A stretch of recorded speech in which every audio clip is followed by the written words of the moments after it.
പ്രിയപ്പെട്ടവരെ, ആ പരിശുദ്ധ ഖുർആനിന്റെ യഥാർത്ഥത്തിലുള്ള ആസ്വാദനം നമുക്ക് ലഭിക്കണമെന്നുണ്ടെങ്കിൽ ആ ഖുർആൻ പറയുന്നത് എന്താണ് എന്ന് നമുക്ക് മനസ്സിലാവണം. നിങ്ങൾക്കറിയോ, മദ്യനിരോധനം നടത്തുമ്പോ അതിന്റെ ഒന്നാമത്തെ ഘട്ടം മദ്യത്തിന്റെ തിന്മകൾ ആളുകൾക്ക് പറഞ്ഞു മനസ്സിലാക്കി കൊടുക്കാന്ന് സൂറത്തുൽ ബഖറയിലാണത്. രണ്ടാമത്തെ ഘട്ടം സൂറത്തുൽ നിസായിലാണ്. എന്താണ് അല്ലാഹു പറഞ്ഞത്? യാ അയ്യുഹല്ലദീന ആമനൂ, സത്യവിശ്വാസികളെ, ലാ തഖറബുസ് സ്വലാത വഅൻതും സുകാറ, കള്ളുകുടിച്ചിട്ട് നിങ്ങൾ നിസ്കരിക്കാൻ വരരുത്. ഹത്താ തഅലമൂ മാ തഖൂലൂൻ, നിങ്ങൾ പറയുന്നത് എന്താ നിങ്ങൾക്ക് തിരിയില്ല. എന്താ അതിന്റെ അർത്ഥം?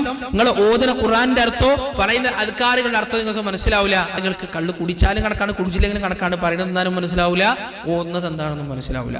ആ അവസ്ഥ ഉള്ളത് കൊണ്ടാണ് ഖുർആൻ നമ്മുടെ ജീവിതത്തിൽ മാറ്റമുണ്ടാക്കാത്തത്. അതുകൊണ്ടാണ് പ്രിയപ്പെട്ടവർ, പരിശുദ്ധ റമദാൻ മാസത്തിൽ 5ഉം 6ഉം ഖത്തം തീർക്കുന്ന സ്ത്രീകളുണ്ട് നമ്മുടെ കൂട്ടത്തിൽ. പക്ഷേ അവരുടെ ഭർത്താവിനോടുള്ള പെരുമാറ്റം നന്നാവാത്തത്, അവരുടെ കുടുംബജീവിതം നന്നാവാത്തത് ഈ പരിശുദ്ധ ഖുർആൻ ഹൃദയത്തിലേക്ക് കയറാത്തത് കൊണ്ടാണ്.